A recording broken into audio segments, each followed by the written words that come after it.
Bonjour à vous, une vidéo spéciale puisqu'il s'agit un sketch que j'avais tourné avec mon ami Jean-Claude en janvier 2020. Mais janvier 2020, c'était aussi le début des problèmes qu'on allait connaître en France, en Europe et dans le monde. Ça reprend les bases d'un sketch que j'avais tourné avec mon amie Armelle, qui est comédienne, actrice. Petit sketch qu'on avait tourné pour la sortie au cinéma de mon film Le Jeune à la croisée des chemins en 2019. Je fais la promo de mon DVD 3 ans après, donc on a finalisé ce sketch-là. Donc il y a Armel, il y a des autres guests que vous allez peut-être reconnaître.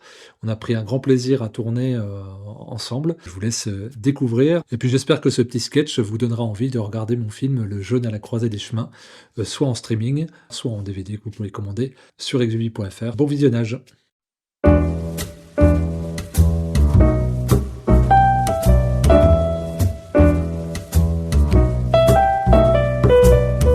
Bonsoir et bienvenue à tous dans notre nouveau numéro du Cercle des cinéastes, notre émission hebdomadaire consacrée au 7e art.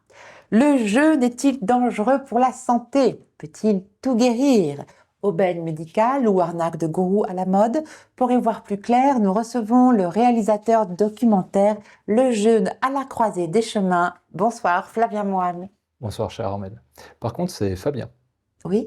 Non, parce que vous avez dit Flavien. Alors, Flavien Moine, vous êtes auteur, réalisateur, éditeur, mais aussi accompagnateur de jeunes. Vous avez une association et vous animez une chaîne YouTube. Ah oui, tout ça? Non. Juste ce qu'on appelle pudiquement un passionné. Oui, et ce n'est pas tout, puisqu'en préparant l'émission avec mon équipe, nous avons noté que vous défiscalisiez divers revenus de différentes activités, comme de la restauration rapide à l'étranger. Non. C'est vraiment des projets de cœur que je fais, notamment un à vocation humanitaire qui vise à amener des denrées de première nécessité dans des pays complètement sinistrés. Oui, en effet, je note une chaîne de kebab sans gluten au Liechtenstein, des tapas véganes au Grand-Duché du Luxembourg et même un bar à chicha aux Bahamas, en effet, des pays complètement sinistrés par la misère. En tout cas, nous sommes ravis de vous recevoir pour la sortie du DVD de votre premier film, Le Jeûne à la croisée des chemins. Un film qui est en salle depuis mars 2019 avec plus de 100 projections. Le plus simple pour vous, chers téléspectateurs, c'est de visionner un extrait sans plus attendre. Une véritable libération que m'a apporté le jeûne.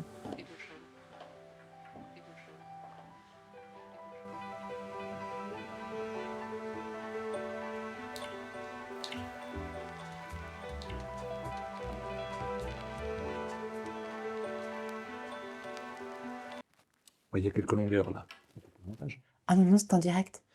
Oui, donc 6 mois de tournage, 14 musiques originales composées par 3 compositeurs, des musiciens de l'Orchestre national de Lyon, 3 mois de montage pour 20 interviews exclusives. Non, je crois qu'on peut dire qu'on s'est mis au service d'un vrai projet avec le succès qu'on les connaît. Bon, enfin, essentiellement dans des salles de province de seconde zone. Oui, mais ça, c'est la marque. Le film dérange, le jeûne dérange, je dérange. Mais la critique, elle ne s'y est pas trompée. Alors, vous nous donnez la transition idéale puisque nos chroniqueurs maison se sont laissés aller à commenter le film tout de suite. Non, donc vraiment, payer 10 euros pour voir des gens raconter pendant 1h30 qu'il faut pas bouffer, c'est déprimant. Oh, moi, je préfère les mettre dans une bonne entrecôte, et une entrecôte bien bleue, là, non, c'est bon. Non, c'est vrai, ils sont là avec leur mine, enfin, on dirait des carottes fanées, enfin, ah non. Puis, quand même, la bouffe, c'est la vie, quand même, non? Ouais, bon, écoutez, j'ai pas fini le film, honnêtement. On m'avait conseillé d'aller le voir, un film sur le jeûne fait par un réalisateur bidon. Bon, je suis un peu déçu parce que bah, le jeûne, on pourrait croire que c'est pour les jeunes, mais finalement, il y a que des vieux dedans. Donc moi, je me suis pas retrouvé. En tout cas, ça m'a convaincu d'une chose, ce film. C'est que soit quand on fait du jeûne, on est vieux, soit on aime bien faire l'amour à des arbres, hein, puisqu'il y avait un mec dedans. Bon, bizarre. Du coup, bah là, je vais aller manger un morceau, hein. Mais non, mais là, on est typiquement sur l'intelligentsia parisienne complètement coupée du peuple. Parce que le public, le vrai, celui qui paye sa place, il a compris le film, il l'a aimé. Alors justement, notre journaliste Arsène Fontana est allé rencontrer les spectateurs à la sortie d'une projection. On regarde. Alors écoutez, j'ai été extrêmement déçue par ce film. Je l'ai trouvé d'une médiocrité absolue. Les acteurs sont barbants, d'une monotonie. Vraiment, je reste sur ma faim. Franchement, c'est un film de jeunes, mais que avec des vieux. Tu vois des gens là qui bouffent pas là, ton film, là, ça m'a donné une crampe au bide. Mais vas-y, viens, on va se barrer. Viens, parce que... Flavien Moine? C'est quoi votre problème là? C'est quoi votre problème à vous, à l'émission là? Vous êtes à la solde de quel lobby là pour faire ça? On veut ma peau, on veut m'abattre? C'est quoi là? Enfin, je vous rappelle que vous êtes là uniquement parce que vous êtes le filleul de la productrice de l'émission. Notre émission qui d'ailleurs touche à sa fin. Je vous rappelle donc la sortie du DVD du film documentaire de Fabien Moine, Le jeune à la croisée des chemins, qui fera un excellent dessous de plat pour vos fêtes de fin d'année. D'ici là, je vous dis à la semaine prochaine pour une rétrospective sur les classiques du cinéma italien avec un film de 1973 de Marco Ferreri, La Grande Bouffe. Au revoir à tous.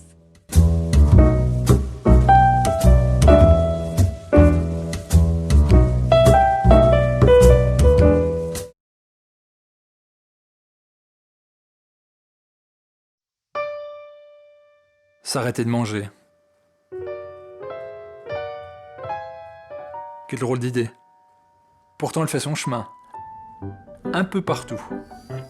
Médias, thérapeutes, monde de la recherche. Elle s'invite même au repas de famille. Chez les libraires et dans la presse, c'est devenu une tendance.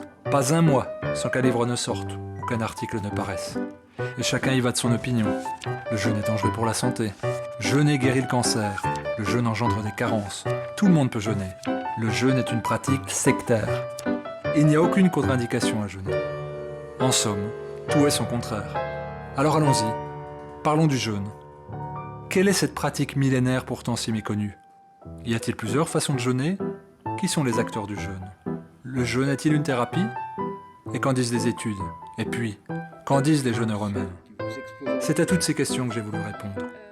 Car ce sont celles que je me suis posées il y a 10 ans, quand j'ai commencé à me passionner pour cette pratique. J'ai longuement cherché et expérimenté, avant de pouvoir accompagner moi-même des centaines de jeûneurs. C'est devenu mon quotidien, et j'ai remonté le temps pour aller à la rencontre des personnes qui m'ont inspiré, tout autant que celles qui peuvent me bousculer. J'ai parcouru la France pour réaliser une synthèse de ce qui s'y passe, de la Franche-Comté à la Bretagne, et des Pays de Loire à la Côte d'Azur. J'ai voulu, sur ces 6 mois de tournage, retranscrire au mieux ces années d'études, de voyages et de pratiques autour du jeûne. Car jeûner n'est pas anodin. J'en ai observé les nombreux bienfaits, comme les limites. C'est ce qui me motive à partager des informations pour mieux comprendre ce sujet complexe. Et même si un témoignage n'est pas une preuve, j'ai voulu donner la parole à ceux pour qui le jeûne a changé leur vie. J'ai donc suivi des jeûneurs pendant et après leur expérience, pour recueillir leurs motivations, leurs doutes, leurs impressions et leurs résultats. Avec tout cela, il y aura plus de questions que de réponses. J'ai fait le choix de ne pas réduire le jeûne à une vérité. Et là, on pourrait y voir des contradictions. J'y vois des approches différentes, et peut-être complémentaires, de la part de passionnés qui utilisent un même outil. Le jeûne